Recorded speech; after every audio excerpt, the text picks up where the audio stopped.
Hello, I am the gaming superhero, and I am well aware of the devs' comments on how Red Hulk is a skin fodder character. But they have also said the same thing about X-23, but Spider-Gwen is not, somehow.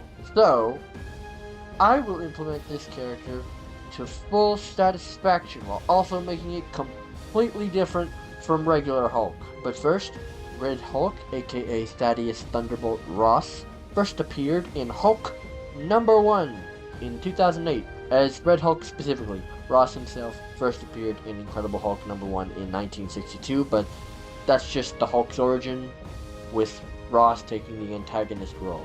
So we're going to skip to 2008, where it is a murder mystery. After Abomination is found dead, Iron Man, She-Hulk, Maria Hill, Leonard Stampson, and Thaddeus Ross are investigating.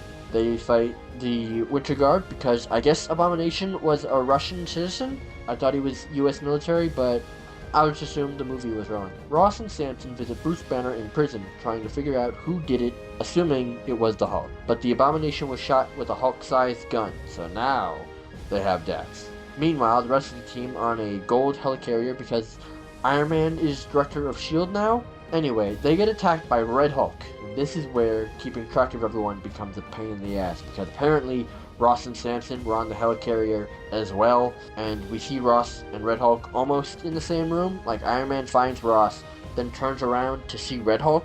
Now, this was marketed as who is the Red Hulk? So it makes everyone a suspect, but this is just crazy. Sometime later, Red Hulk is fighting A-Bomb at the Hulk's prison, accidentally freeing him.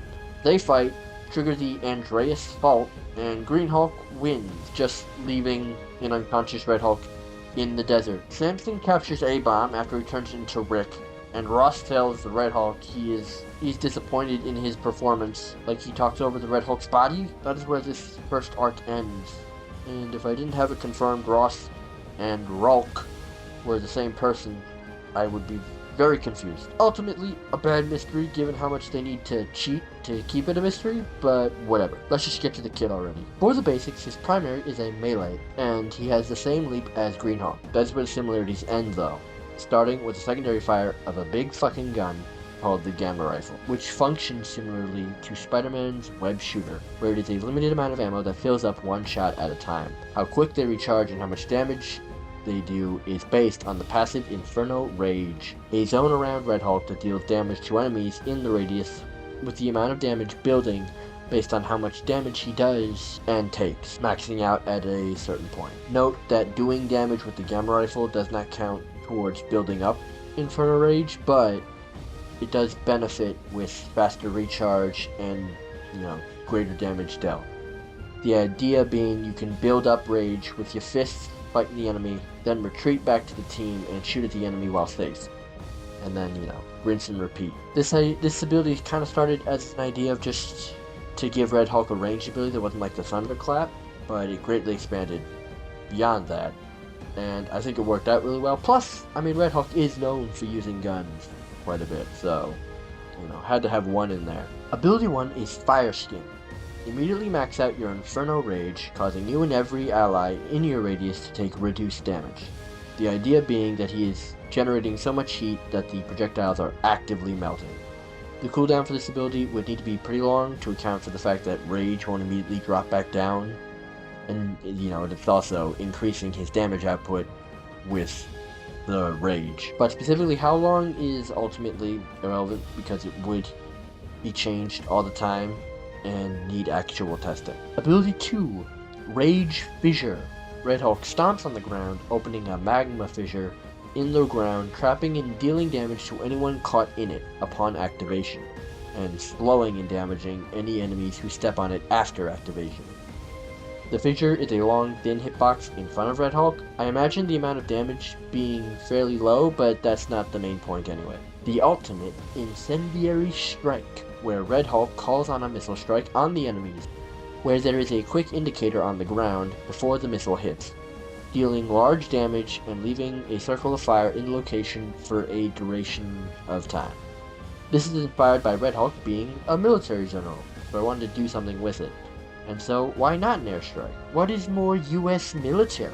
Also, each enemy gets their own missile, so there's 6 in total, assuming no one's in spawn. It is also worth noting that while yes, the actual damage done by the missile is quite significant, it's not like insta-kill level, so you could, still survive, it's just, not very likely or easy to do.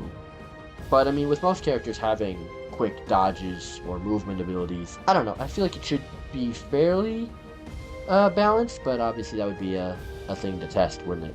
He also has a team-up ability with the Hulk called Agents of Smash, where as long as Green Hulk is in Red Hulk's rage range, it will slowly build up passively. It is very slow and requires the Hulks to go everywhere together, so nothing crazy, but fun, and also means, I think, this is the first team-up I made where the character in focus was not the anchor. So that's fun. That concludes this character concept. This was super fun to make, and it was actively hilarious how easy it was to make a kit drastically different from Green Hulk. The fact that Red Hulk is so commonly known to use guns is already a perfect basis for a very different kit that justifies him being his own character, which, by the way, add this one to the list of characters I am sad are not real, and definitely won't be, given the devs have a vendetta against him, I guess. That's not even getting into the whole concept of the angrier he gets, the more heat he gives off, which, inspired the Inferno Rage and all that jazz. But with that, I hope you enjoyed this kit as much as I did, and remember to let me know how you would have done the kit differently and which character you want to see me make in the future. There's also a, Twitter, Bluesky, links in the description for those who care, and you're welcome for not being a fucking coward.